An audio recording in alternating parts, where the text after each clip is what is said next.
Welcome! In this video, we're going to examine counterargument and refutation, which is an important skill for argumentative writing. A counterargument and refutation paragraph begins by citing an argument from the opposing side, which is called the counterargument, and then gives your rebuttal against it, which is called the refutation. For example, let's say you are writing an essay arguing that immigrants should speak their first language with their children. You know that your readers might think, don't children need to know the language of the country where they live? So you can include a section to explain why that isn't a problem, because children can easily learn more than one language at the same time. Counterargument and refutation strengthens your argument by showing that you understand the opposing side and can show why their reasons are weak. Counterargument and refutation may be included anywhere in the body of an argument essay. It is common to save counterargument and refutation for the last body paragraph, but sometimes it may make sense to put a counterargument and refutation near the beginning, especially if there are obvious arguments against your viewpoint. Sometimes you may want to have more than one counterargument and refutation, especially if you think your readers will have more than one objection. Some argumentative essays consist entirely of refuting counterarguments. It all depends on the topic of the essay.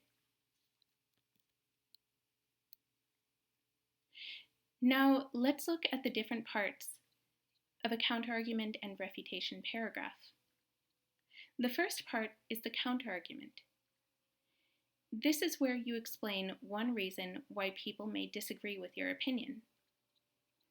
Counterarguments usually begin with a phrase such as, "It may be argued," or "a common objection is."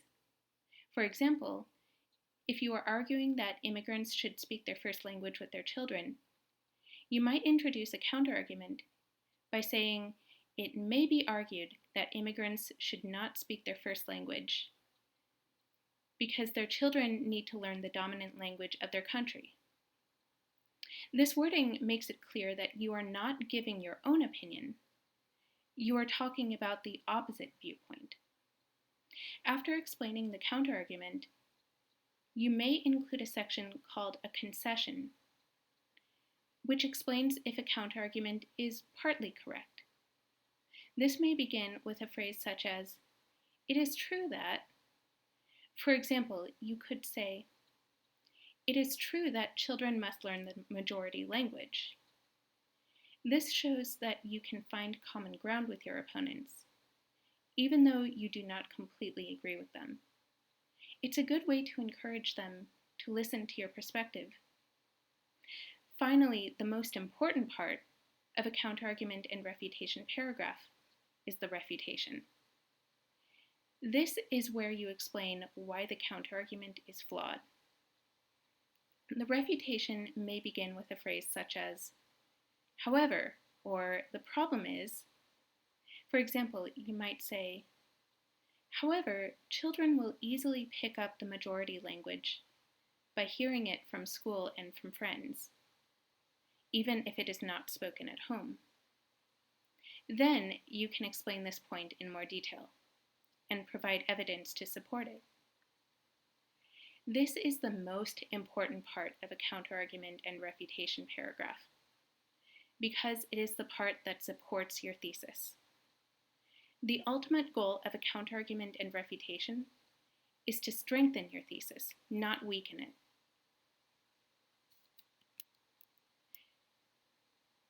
Now, here are a few common mistakes to avoid in counterargument and refutation. One mistake is contradicting your thesis by giving a counterargument with no refutation. Again, the whole point of a counterargument and refutation paragraph is to support the main point of your essay. If you bring up a possible argument against your opinion, you must follow it with a refutation. showing why it is flawed. Another mistake is refuting non-existent counterarguments, or straw man arguments. Make sure that any counterarguments you mention are real concerns people have, not weak arguments that you have made up. Finally, avoid the mistake of addressing only the weakest arguments against your position. Whatever your opinion is, you should find the best possible arguments against it and try to refute them. This is challenging, but it will make your writing much stronger. It is essential to show that you understand why people may disagree with your position if you want them to listen to you and consider changing their minds.